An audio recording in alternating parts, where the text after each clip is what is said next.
Hey, JK here. I want to thank you for sharing Twitter Day with me. Y'all ready for this? Ladies and gentlemen, spring training has started. We're looking ahead to the World Baseball Classic next week, and that means one thing.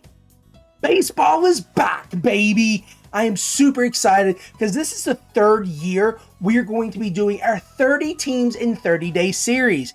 Now, if you joined us for the first 2 years, thank you. Welcome back. If you are not familiar with how this series works, thanks for joining and let's talk about it. I will review all 30 teams over the next 30 days. Hopefully I don't miss any days, but it happens. I have kids and a life. In these reviews, we're going to be talking about 2025 records and how they matched up with previous records. Maybe it was a historic high, maybe it was a historic low. We're also going to be looking at the standings overall, whether they did improve. Maybe a cellar dweller from last year made a huge improvement and are going on the right tracks to get better over the years. We're also going to hit on if you made the playoffs or not, and if you did, great. We'll talk about your matchups, talk about maybe what went wrong. Maybe Aaron Judge dropped the ball in the 5th inning and that led to the Dodgers coming back and winning the World Series. We're not holding on to that though. Or we could, talk about if you missed it, how close were you? Were you a win away? Were you 50 wins away? We're going to hit on some of those topics, and I want to preface any of this by saying I'm not a baseball expert. I just love baseball. Going into the nooks and crannies of the game, I am the owner of 6 fantasy baseball teams. Also, just happened to win 2 championships last year, But I also am not an expert. Big old Drewski, not stealing that line from you, I promise. But just want people to know, I am no knowledgeable guru about this. I just really love baseball. During these reviews, we are going to hit on fantasy assets. We're also going to talk about prospects. Now, again, maybe you are a big follower of a team that I don't follow as much. I'm a Yankees fan. Don't hate me. Don't click off the video. Just keep listening, okay? Maybe you are a big Giants fan. I don't know many people other than Bryce Eldridge. I don't know much about Eldridge other than he's a very hyped prospect, and in like 10 games, he did not look sexy. But who does look sexy in the first 10 games? But here's the thing. I don't want you to look at this and say, this guy is going to give me every piece of information I need to win my fantasy league. Nope. If I did that, I would win every year, and I wouldn't have only won 2 instead of the 6, Even though we got gypped, we got cute with 1, but whatever, I digress. As we go through this series, it will become apparent that there are definitely teams that are just better. Teams that have more assets than others. You're going to want to look at the Dodgers more than you look at the Rockies in some aspects. The most important thing to keep in mind about this is it's strictly my view, and also that view is coming from knowledge that you can look up to. So when I'm talking about this information, don't say, whatever, that's not the stat. Look it up, dude. Or dudette. Look it up. I encourage you to. And when I do give a very random bold prediction, which is going to be a little different this year, I am going to want you to give me your thoughts. For example, last year, I had a bold statement, not a prediction, but bold statement that if Bryce Terang did not improve, he was going to be benched. Some guy was like, you're really saying to bench a Gold Glove winner, someone who did so much? I said, yeah, it's crazy, ain't it? Well, he listened, because guess what? Bryce Terang was on my team, was on multiple teams, and did pretty well.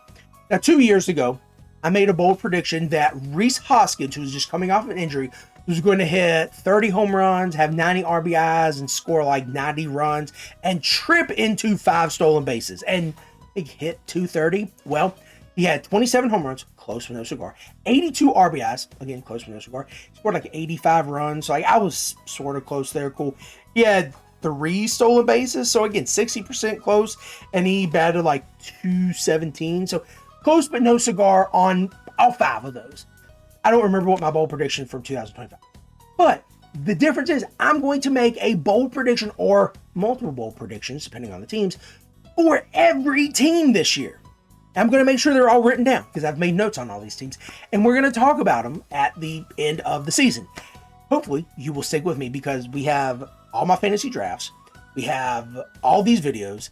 And then we also have the fantasy season. So hopefully you stick with me. It's going to be a long season, but I am so ready. I'm so excited for this. We are now going to talk to you about how we're going to get through these teams. There are 30 of them, lots of them. I'm excited. I want to talk more about that team than any of them, but I digress. We'll eventually get to the Yankees, I promise. One, because they're one of the teams in 30 for 30, but then also because they're one of the best teams. But whatever. We took all the wins every team in every division had, then divided by the total number of games for every team. So 5 times 162. When we divided those wins by total games, we got a percentage, a winning percentage. And I would look at each division and put them in order. So the weakest team in every division would be the first team we talk about. Then we go to the strongest, just like we go from weakest division to the strongest division. Let's go ahead and get to it. Who is the first team in the first division? Well, that would be the NL West. Congratulations, Dodgers. You won the weakest division. Woo! The first team we're going to talk about is the Colorado Rockies. I wish I could have very quickly found them on here. The Rockies are the first team we're going to talk about. So let's go ahead, reposition, get to it. Like you first saw, that's not going to be the intro to every single video, but I had to at least give the ground rules and make sure everyone knew what was going on for this series. Day one, the Colorado Rockies. In 2025, they were awful, so bad. The Rockies went 43-119, which was their lowest win percentage since inception in 1993, when they still ended up winning 68 games and then lost 94. Even the strike-shortened season of 94, they won 54 games. In 2025, they put up a staggering 597 runs. That was slightly better than the strike-shortened season 94 when they put up 573 runs. Now, it does seem as though the Rockies did hit rock bottom, no pun intended, but if it makes sense, it works. 6 of the last 10 seasons have been the worst historically of the Rocky season for producing runs. That's bad because it's not like the Rockies haven't had good players. Now, maybe in the last 10 years, not, or at least the aging stars with Nolan, Tulo, I think Cargo, my boy Charlie Blackmon. They've had some players, but they have some other good players now, and some guys who really, really fell short of their hype. There's no surprise here. This was the Hunter Goodman show.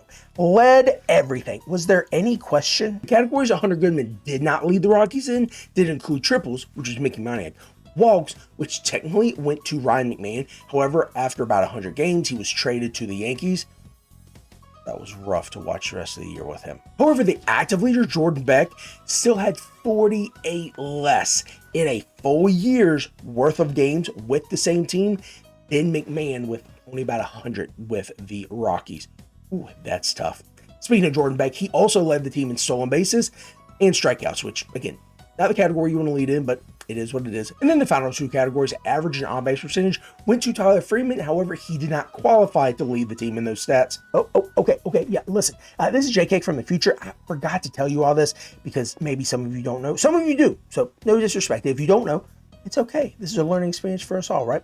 So in order to qualify for a triple crown when it comes to, pitching or batting, maybe Cy Young, obviously for pitching, for a batting title, obviously for batting, you have to hit certain metrics. So in order to qualify for pitching, you have to hit the same number of innings as your team has games, so 162. There will be times when I say a guy leads in ERA or WHIP or whatever it may be, but maybe there's someone, maybe a reliever who came in 2 games and threw scoreless innings. So of course he's gonna have a 0.00 ERA, right? But 2 appearances opposed to 200 plus innings, that's not even the same ballpark, right?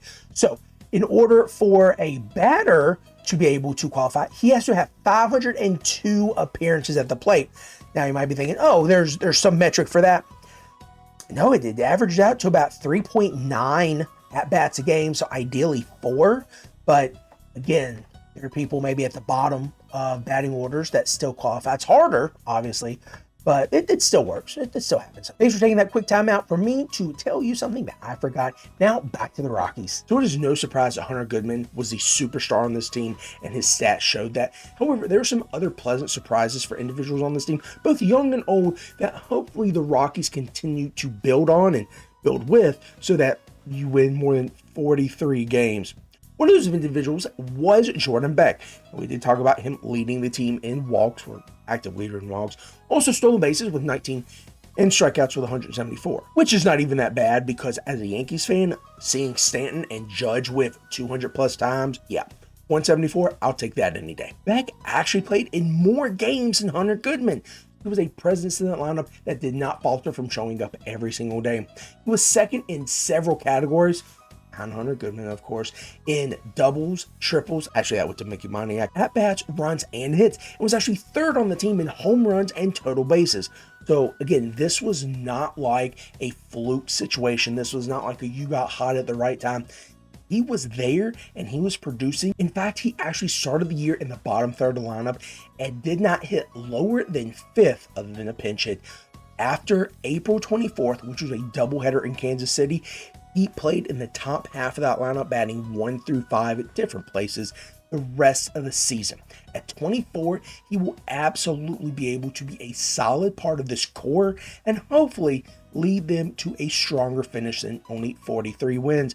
And he definitely has some pieces around him that he will make better and will help make him better. Another one of those young guys who's going to be able to develop over time and help Jordan Beck is Zach Aveen. He was caught up last year, lots of hype around him. Everyone in Colorado, everyone in Major League Baseball was pretty excited for him. But when he was caught up, he looked like a rookie who was in his first cup of coffee in the major leagues. Did hit a home run, did not get a few, did steal base, but did strike out 14 times. No knock on the guy. He's going to produce, he's going to develop, he's going to get better. And Colorado definitely has a ton to be excited about because he put on a ton of muscle this offseason. So it looks like he has wanted to shift from a smaller guy with a, I won't say a petite frame, but he's put on some muscle. So he's going to be hitting some home runs in those Colorado nights, and they're just going to go. I'm going to be looking at him on my dynasty teams if he's still available. Some of the guys that are definitely going to help those two, again, not necessarily the youngest, but they're going to be able to stick around for a little bit. Not the sexiest names, but Tyler Freeman and Mickey Moniak. You may have heard of Mickey Moniak's name if you were around at least 10 years ago, 2016, to see him drafted number 1 overall. The Phillies saw enough in him to draft him number 1 overall, and well, he didn't produce like they wanted him to. Eventually was shipped off, and guess what? Has found a home and found a calling here in Colorado. Maybe that's just what it was, a change of scenery away from Philly. So technically the first location swap was when he went to LA for a year or two, and he did play in more games than he did in Philly, and the numbers weren't great. But 2025, something absolutely flipped, and he accumulated more stats than he did from 2020 to 2023. In only 42 more at-bats with the Rockies in 2025 than previously with the Angels or with the Phillies, he was able to add 31 more hits, 10 more home runs, raise his batting average by 51 points, and cut his strikeouts by 4. That's not a huge number, but that many more hits with that many more strikeouts, putting the ball in play and having a better eye, that's huge.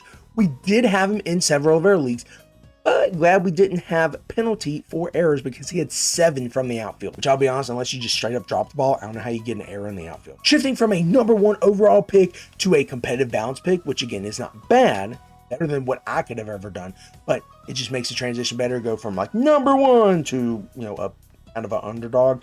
Tyler Freeman was stuck in Cleveland for a few years. He did improve his numbers and his games played every year, so they were seeing something, but again, he was stuck behind a few pretty good guys there, one of them being J-Ram, which we're definitely going to talk about him later in the series.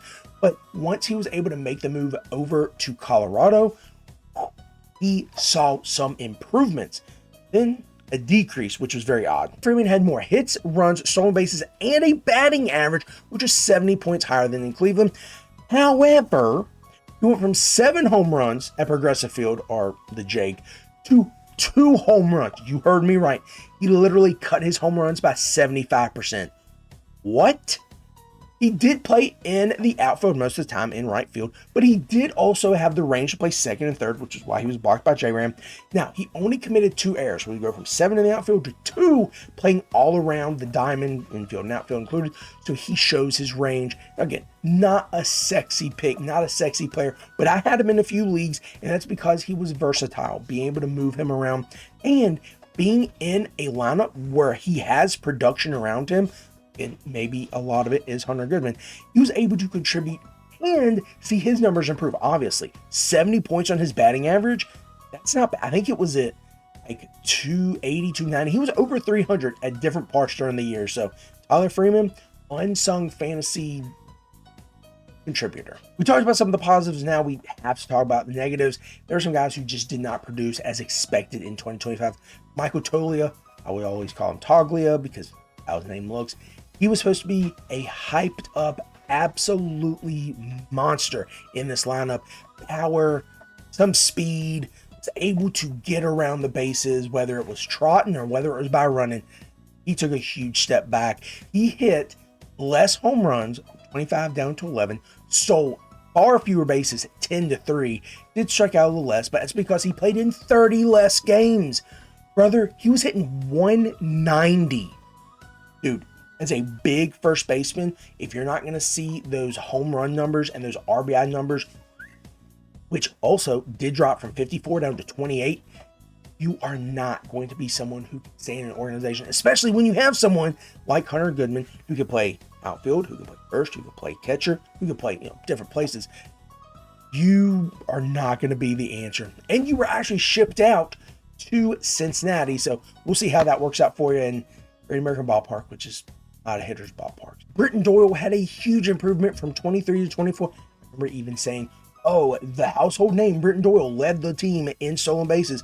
Well, he definitely made those strides in 2024, and then 2025, man, he fell off. But there were some off the field issues going on personally, so you can't say everything was on him. He probably had so many emotions going on at different points in time, and if you were one of those people who knew what was going on and still berated him, you're a terrible person. In any case, he did still show some signs. He did have 23 doubles. He did cut his strikeouts, and he was only caught stealing twice. So the talent is there. He just needs to get his focus right. And again, hopefully having a year removed from the off the field incident, that situation, he hopefully will be able to pick it up and go right back to 2024 numbers and help the Rockies and everyone around him. Another guy that was coming off a great 2024, but also had a great 2023, between the two having 40 plus home runs, 150 plus RBIs, and 300 plus hits, Ezequiel Tovar was the man at shortstop. He was holding it down, but the injury bug got him 16 games into the season. He's on the IL for a little bit, did come back for a total of 95 games for the 2025 season, but was never able to get that momentum back. I believe it was a wrist or a hand injury, so those can be iffy, lots of little bones, especially for someone who's swinging such a hot bat when it comes to getting power, trying to make things happen, on the diamond at the shortstop position. It's tough, man. It's tough. So someone who did want to see him in different formats, I need to make sure he's going to be able to be the guy from 2023, 2024, and he's over 2025. Now, the exact opposite of Ezequiel Tovar, Thairo Estrada was coming back from a pretty bad 2024, seeing success in the Giants organization for a few years prior to that. He came over to Colorado wanting to be better, and well, he got hurt early in spring training and just could not find the success. Because of that, his player option was declined for 2026, and he is no longer with the team. And the last guy we're talking about, Ryan McMahon, has been a staple in that lineup since 2018. He was never a superstar. He was never going to win them the World Series. He was never going to win you a league in fantasy. I'm waiting for that one person back. Actually, he won me a league back in 2021. He had a super slow start in 2025, and that just made it easier to move on from him because they did have Warning Bernabel, who could play first and third. They did have Tola, who they were like, oh yeah, this is their future at first. So McMahon was expendable. He had the best eye in all of Colorado. But just because you can get on base doesn't mean you can bring people around. Maybe the power was gone. He was shipped off to New York, and he was only slightly better, but nothing to write home about. Again, that was a dark, tough time, and he's back this year. Come on, dog. Look elsewhere. My boy Nolan. Anyway, we're not talking about the Yankees.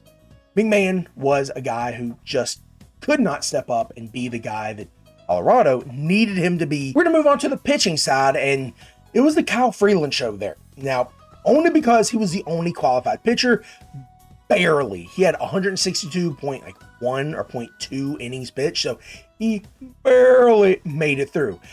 He did have some decent stats. Just hold on. Again, I want to preface, this is not the rotation you want to look at for fantasy, okay? There's some promise. There may be promise. You're not seeing any Ubaldo Jimenez. You're not seeing any Julius chasing. You're not seeing a Galarraga with a no-hit. You're not seeing that, okay? You're going to see some guys who try to keep the ball in play in the park and not have an above 5 ERA. Scott Freeland did lead in every category except wins. We'll get to that in a second. But he did lead in notably quality starts. He had 14 of them, which that sounds good. This is why we're not talking about anything exciting.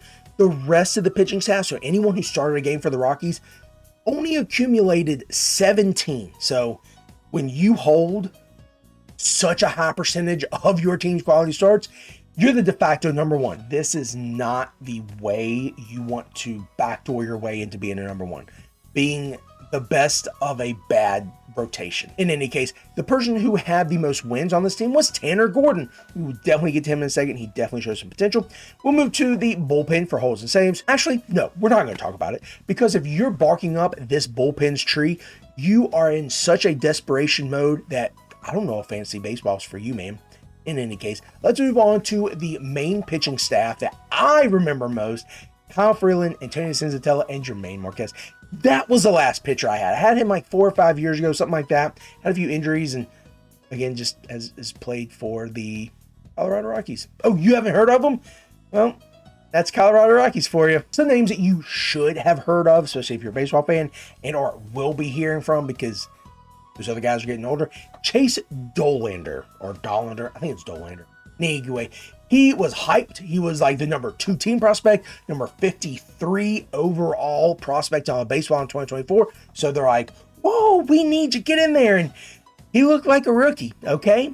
In 20 plus starts, he had 2 wins, 12 losses, 6.5 ERA. Do I need to go any further? Probably not.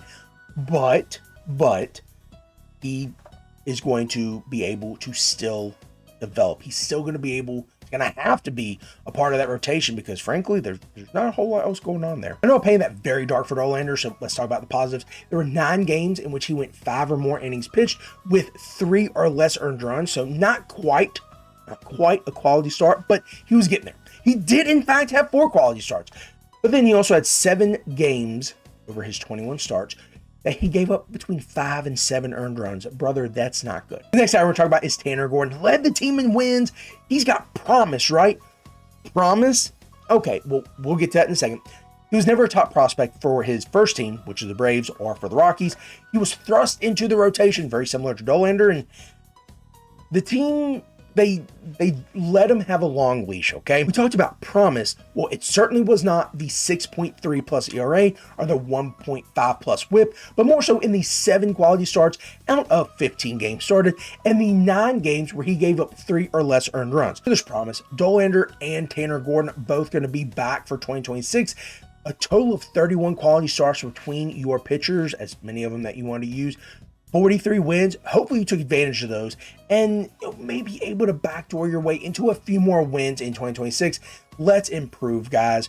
I would say let's talk about the bullpen again, but again, that's not the route you want to go. Anyone in that bullpen has at least a 3 or 4 plus ERA, and I've looked, all of them have at least a 1.3 plus whip.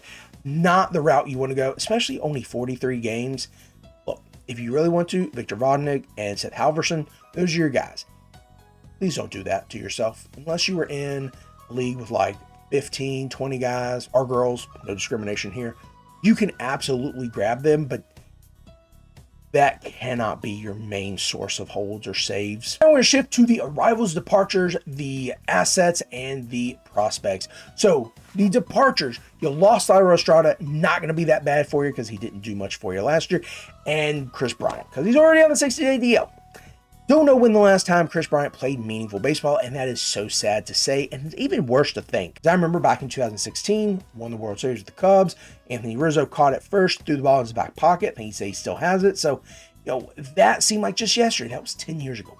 Good gosh, I feel like I'm getting super old. None of you better point out any gray hair you see during these videos. Seems like injuries just derailed his career so quickly. He was in the prime for what, 2 or 3 years? MVP, like top pick in fantasy. I mean, give or take, Mike Trout a year or 2. The Colorado Rockies have to be upset, not necessarily with Bryant, but with their investment, because they put some money in him. They were bringing over a guy to spark a third base revolution, potentially play first, potentially play outfield, something like that. But it's tough to see as a baseball fan, but I can just imagine how tough it is for Bryant having all those expectations and not being able to do much about it. But now we're gonna move over to the arrivals. Now, none of these are sexy names, okay? None of these are gonna be like, oh my gosh, that guy is the turnaround, that's the spark, you know? But every piece is important, right? One of those pieces, Jake McCarthy, speedster from University of Virginia. I'm happy, I'm excited what he's doing, man. Willie Castro, who can play all over the field and is a threat to steal bases, so let's not drop that aspect of his game. Michael Lorenzen, who can bat, he can pitch. That's all there is in baseball, so he can do it all, just not on a super high level, right? Jose Quintana, who I'm a big fan of. Decent year, not sexy. He's not going to strike out a ton of people. Never was a big strikeout guy, but gets the job done. Now, I don't know how it's going to be in Colorado. Tomoyuki Sagano, the guy who was with the Orioles last year and did not show a lot of promise, so I can only imagine what it's going to be like in Colorado. And Keegan Thompson, who is the guy that's going to be in the bullpen. So, yeah, they added a little bit of depth there. Moving on to the prospects, a top 20 guy is Ethan Holiday, third-generation Holiday player who definitely has the pedigree, but still a few years away from getting into the league. I'm not rushing him. He's still young. And let's be real, Jackson Holiday's still figuring it out, so I definitely do not think the Rockies want to do the same thing the Orioles did to Holiday, put so much pressure on him. Did see an improvement in his sophomore year, but that was a lot of pressure and a lot of frustration for both the Orioles and the Holiday family, because Jackson came up, then went down, came up, went down a few times. Ethan, keep him down there until he develops to a point where you feel comfortable, but who knows what Colorado's going to do. Moving on down to number 61, Charlie Condon, SEC stud, went number 3 overall and has battled injuries ever since. Now, the Rockies want to bring him up, especially to be with that young core. Everyone except Mickey Moniak is like mid-20s. Mickey Moniak's not even that old, but the outside of the oldest. You know, it's going to be frustrating if they do try to bring him up and does not see the success that they're expecting. Because, again, it's an injury thing that you might need more time. Every injury is different, and he may not be fully recovered, so give him time, Colorado. Good Lord, give him time. Now, I might be thinking, he's got plenty of time. He's had seasons. Right.